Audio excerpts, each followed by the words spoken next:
सभी छात्रों का एक बार फिर से स्वागत है हमारे इस YouTube चैनल पर। आज हम बात करने वाले हैं तत्वों के वर्गीकरण की। तत्वों के वर्गीकरण के लिए विभिन्न विद्वानों ने अपने अपने सिद्धांत दिए। जो सबसे पहला सिद्धांत दिया वो दिया था डावे-रायनर ने। डावे-रायनर ने तत्वों को परमाणु द्रव्यमान के आरोही क्रम में रखा। आरोही मतलब बढ़ता हुआ क्रम। जिसका परमाणु द्रव्यमान सबसे कम था उसे पहले रखा, जिसका उससे ज़्यादा था उसको दूसरे नंबर पर, जिसका दूसरे वाले से ज़्यादा था उसको तीसरे नंबर पर रखा। इस तरह से परमाणु द्रव्यमान के आरोही क्रम में डावे-रायनर ने तत्वों को रखा। लेकिन उसने तत्वों के तीन तीन के समूह बनाए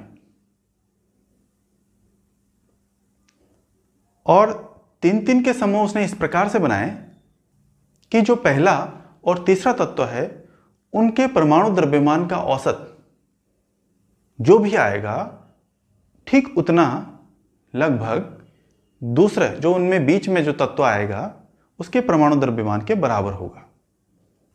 उसने एक तीन का समूह बनाया, लिथियम, सोडियम और पोटेशियम।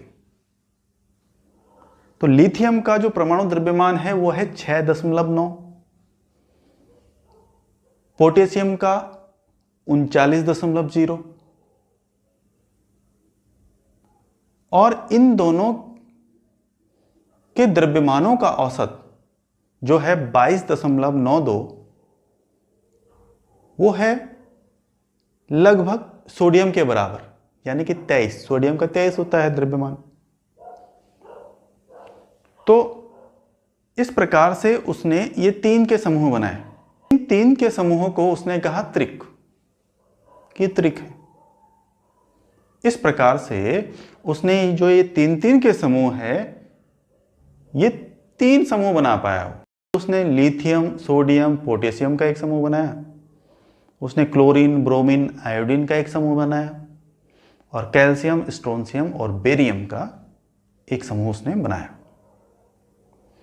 अब इस सिद्धांत में कमी क्या थी? इस सिद्धांत की जो मुख्य कमी थी वो यहां थी कि उस समय तक 15 तत्व ज्ञात थे और वो केवल तीन ही समूह बना पाया, यानी कि तीन ही त्रिक बना पाया। कुल मिलाकर के वो 9 तत्वों को ही इस अपने सिद्धांत के अनुसार वो रख पाया। अब इसके बाद एक और विद्वान आए, न्यूलैंड। उन्होंने भी अपना मत दिया, अपना सिद्धांत दिया।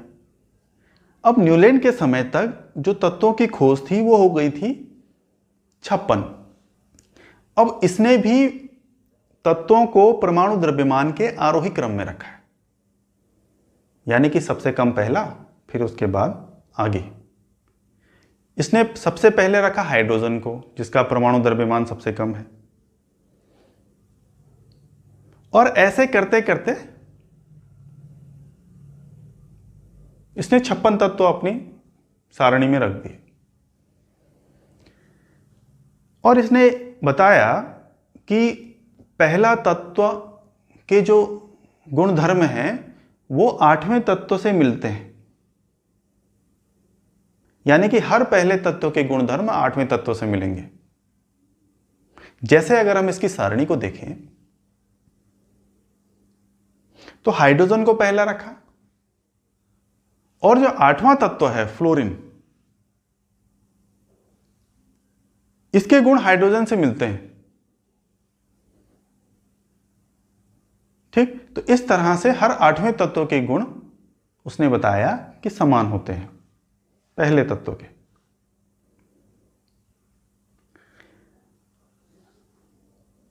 बाद में क्या हुआ कि इसके इस सिद्धांत को जो सुर होते हैं 7 उनके समान माना गया, कि जैसे सुर हैं सा, रे, गा, मा, पा, धा, नी और उसके बाद फिर से सा आता है, यानी कि पहला और जो 8वां है सुर है वो समान है। ठीक, तो इसलिए इसको यानी कि इसको जो संगीत के जो 7 सुर हैं उनके साथ इसकी तुलना की गई। अब इसके सिद्धांत में क्या कमी थी? अब इसके सिद्धांत में सबसे बड़ी कमी यह थी कि ये जो सिद्धांत था ये कैल्शियम तक ही लागू हो पा रहा था, यानी कि कैल्शियम से आगे जितने भी तत्व थे उन पर यहाँ फॉलो ही नहीं हो पाया। दूसरा, न्यूलैंड ने यह मान लिया था कि उस समय जितने तत्व ज्ञात हैं, उस समय 56 तत्व ज्ञात थे, तो उसने ये मान लिया कि अब 56 से आगे कोई तत्व नहीं आएगा, यानी कि इतने ही तत्व हैं प्रकृति में। तो ये भी एक बहुत बड़ी कमी थी। न्यूलैंड ने कुछ असमान तत्वों को एक साथ रख दिया, जैसे आप उसकी सारणी में देखेंगे कि कोबाल्ट और निकल को एक साथ रखा हुआ है, जबकि उनके गुण आपस में नहीं मिलते। उसके सिद्धांत में एक और कमी यहां थी कि यहां केवल हल्के तत्वों पर ही कार्य करता था। तो इस प्रकार से आज हमने डावेराइनर और न्यूलैंड के सिद्धांत को समझा और उसके सिद्धांत में क्या कमियां थी यहां भी देखी। आने वाले वीडियो में हम देखेंगे मेंडलीफ की आवर्त सारणी और उसके बाद आधुनिक आवर्त सारणी। धन्यवाद।